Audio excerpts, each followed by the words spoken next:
A'udzu billahi minasyaitonir rajim. Laisa kamitslihi syai'un wa huwa samiul basir. Surah Asy-Syura ayat 11 ya. Nabi Shallallahu alaihi wasallam dan para sahabat radhiyallahu anhuma mengerti betul tujuan ayat ini, bahwa tidak ada sesuatu juga yang menyerupai Tuhan, dan Ia tidak menyerupai sesuatu. Ia bersifat mendengar dan melihat. Semuanya dilihat dan didengar oleh Tuhan. Ia tidak boleh diserupakan dengan seorang raja yang duduk di singgasana. Ia tidak boleh diserupakan dengan malaikat, dengan jin. Tidak boleh diserupakan dengan kepala negara. Tidak boleh juga diserupakan dengan siapa juga makhluknya. Ya. Jadi dengan demikian, maka ketika Bapak menyerupakan karena berbicaranya bahasa Arab, itu sudah diberikan secara spesifik, ya, bahwa memang Allah berbicara atau mewahyukan Al-Quran itu kepada Nabi Muhammad SAW dalam bahasa Arab. Dan Nabi Muhammad pun menjelaskan tentang Al-Quran ini dalam bahasa Arab juga. Nah, ini bukan berarti Allah diserupakan dengan makhluknya, tetapi ini komunikasinya harus dipahami gitu. Kan dikatakan bahwa sesungguhnya kami menurunkan Al-Quran ini dalam bahasa Arab agar kalian mengerti, bukan agar kalian menyerupakannya dengan aku. Bukan itu, Pak, ya. Jadi Bapak harus pahami itu, ya. Kalau komunikasi kepada manusia berkomunikasi sama-sama berbahasa Arab. Allah berbahasa Arab, komunikasi. Intinya kan sama. Laisa kamitslihi syai'un, tidak menyerupai. Ini menyerupai loh, berkomunikasi dengan dalam bahasa Arab. Nabi Muhammad berkomunikasi kepada umatnya dalam bahasa Arab. Ini sama loh, sama-sama berkomunikasi. Artinya apa? Artinya sama seperti manusia. Allah itu berkomunikasi dalam bahasa Arab. Nabinya berkomunikasi kepada kaumnya dalam bahasa Arab. Sama-sama berbahasa Arab. Tadi laisa kamitslihi kepada makhluknya, kepada raja, kepada ciptaannya, pada makhluk yang lainnya. Ya kan? Kenapa giliran berkomunikasi sama-sama berkomunikasi kok jadi beda maknanya? Itu juga makhluk Nabi Muhammad ciptaannya. Komunikasi berbahasa Arab kepada kaumnya. Allah berkomunikasi dalam bahasa kepada Nabi Muhammad, sama-sama berbahasa Arab. Bedanya di mana, Pak Jerry? Bagaimana kalau begini? Allah menurunkan Al-Quran dalam bahasa Inggris kepada Nabi Muhammad. Apakah itu sama apa tidak? Di dalam Al-Quran itu Allah mengakui sendiri, Inna anzalnahu Qur'anan Arabiyyan la'allakum ta'qilun. Sesungguhnya kami telah menurunkan Al-Quran dalam bahasa Arab supaya kalian memahami, bukan supaya kalian menjadikan Tuhan seperti makhluknya, tapi supaya kalian memahami. Bisa dipahami nggak tuh, ya? Pak Jerry, yang namanya berbahasa tetap saja sama. Mau bahasa Inggris, mau bahasa Urdu, mau bahasa Indonesia, tetap saja Allah itu berbahasa. Manusia pun berbahasa. Kan begitu Pak Jerry. Manusia komunikasi dengan bahasa kepada sesama manusia. Ya kan? Itu konteksnya, komunikasinya sama, bahasa. Gitu loh. Itu kan sama-sama berbahasa. Mau bahasa Inggris, mau bahasa Arab, mau bahasa apa saja, berbahasa. Sedangkan Qur'annya laisa kamitslihi syai'un. Nggak mungkin Qur'an itu bertentangan satu sama lain. Gitu loh. Nah, yang dimaksud di situ Allah menurunkan ayat Al-Qur'an dengan bahasa Arab, apakah betul Allah itu berturun dengan bahasa? Gitu loh. Ini kan kontradiksi. Di sini tidak menyerupai sesuatu, di sini menyerupai sesuatu dengan kata bahasa. Gitu. Manusia kan yang punya bahasa. Kan gitu. Nah, Allah juga ikut punya bahasa, berarti kan sama. Bedanya di mana Pak Jerry? Begini Pak Narto ya. Di dalam surah Yusuf ayat 2 itu, Allah itu sengaja menurunkan Al-Quran dalam bahasa Arab supaya kalian mengerti. Itu Pak. Jadi supaya kalian mengerti itu artinya bukan supaya kalian menyamakan aku dengan yang makhluknya gitu. Ya, bisa dipahami nggak? Ulama itu memang sudah bercerai-berai, ya. Ada ulama Sunni, ada ulama Syiah, ada ulama Wahabi, ya. Sedangkan yang tidak bercerai-berai hanya ulama warasatul anbiya yang dibangkitkan Allah pada permulaan setiap abad.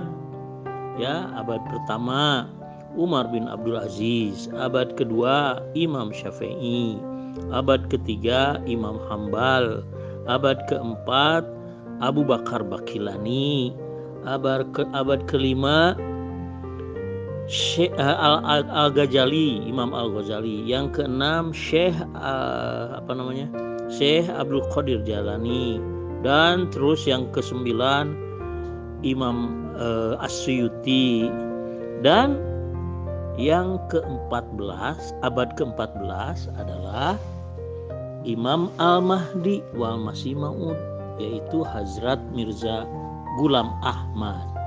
Itulah yang bisa dijadikan pedoman dalam menafsirkan Al-Quran, karena mereka termasuk orang-orang yang disucikan. La yamassuhu ilal mutahharun. Nabi menurut Al-Quran artinya seorang laki-laki Allah mengutusnya. Berarti Nabi itu utusan Allah. Dan Allah mewahyukan banyak wahyu kepadanya. Dan di dalam wahyunya dia dipanggil ya wahai Nabi atau wahai Rasul. Dan dia juga harus mendakwakan diri. Mengumumkan. Gitu Pak. Itu Pak Haji Erik nafsirkan, ya kan? Artinya bukan begitu. Maksudnya supaya dapat mengerti. Itu kan tafsiran. Nah, saya juga bisa dong memahami bahwa Allah itu menurunkan Al-Quran, menurunkan Al-Quran Arabian, bahasa Arab, ya kan? Supaya dapat mengerti. Berarti Allah itu menurunkan Al-Quran berbahasa Arab, kan gitu. Berarti saya juga menyimpulkan loh. Pak Jerik boleh menyimpulkan, saya juga menyimpulkan loh. Jadi Pak Jerik itu memahami Allah itu seperti manusia, berbahasa Arab, menurunkan Al-Quran. Bukannya begitu.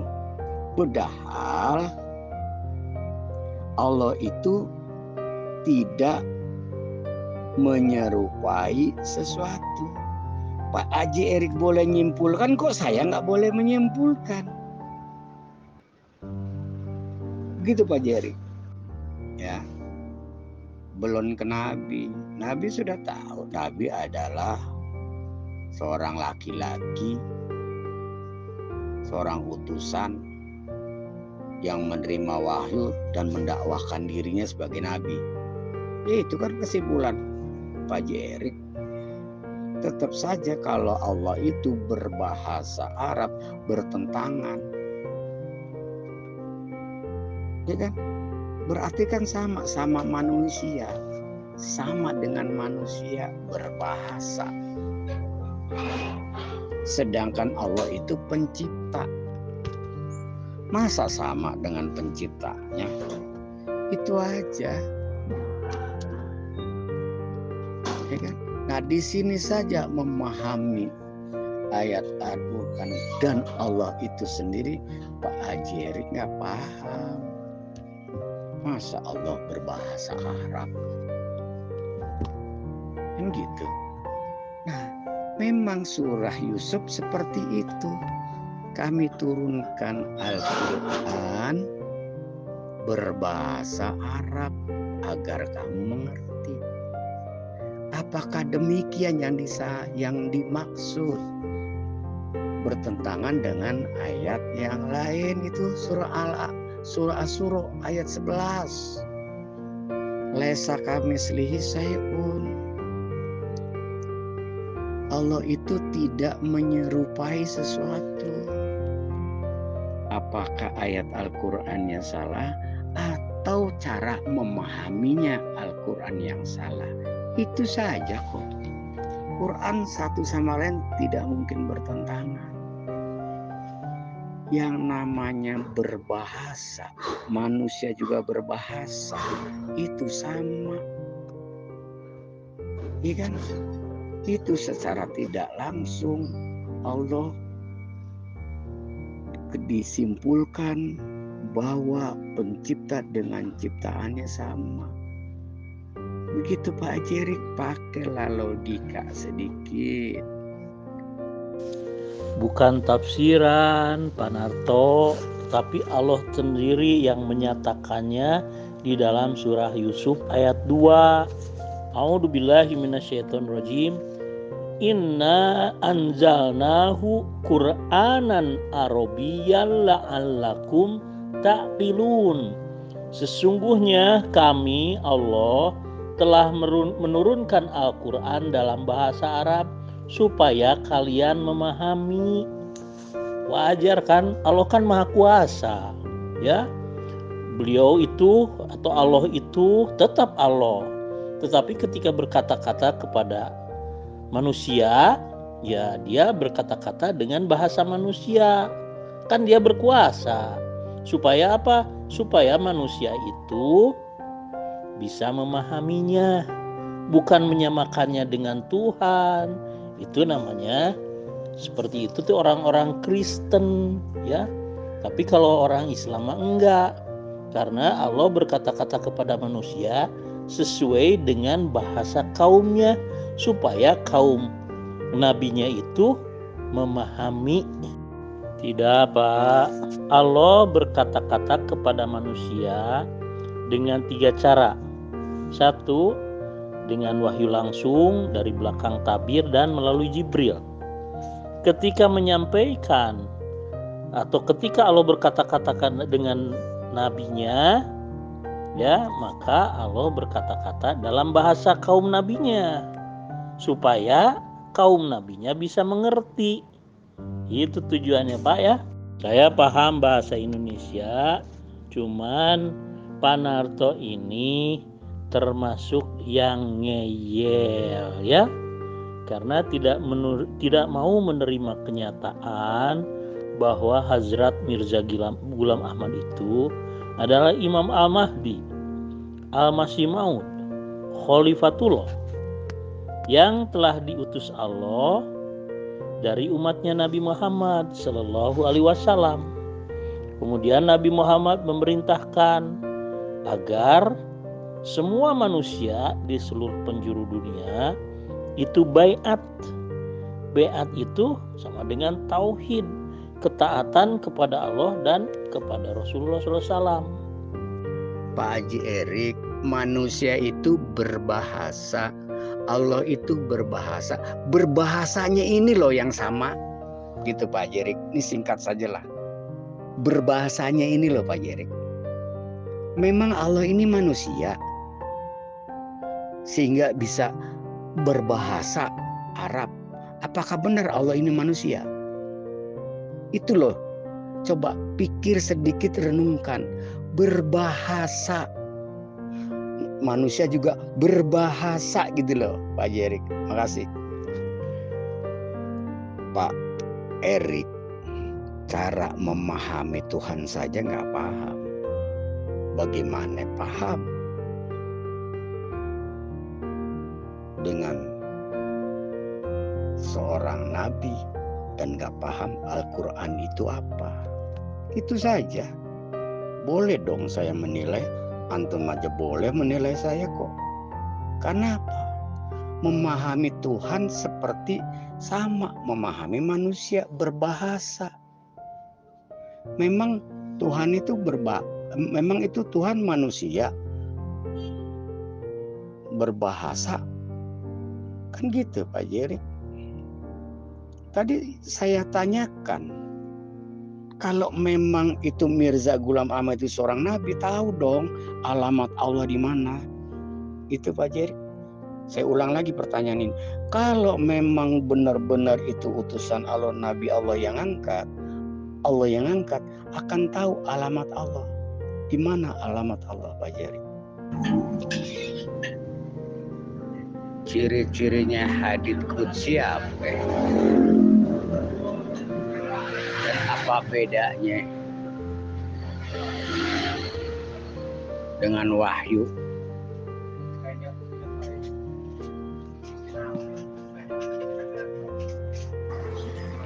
Kalau ulama sudah bercerai-berai, kenapa masih dipakai?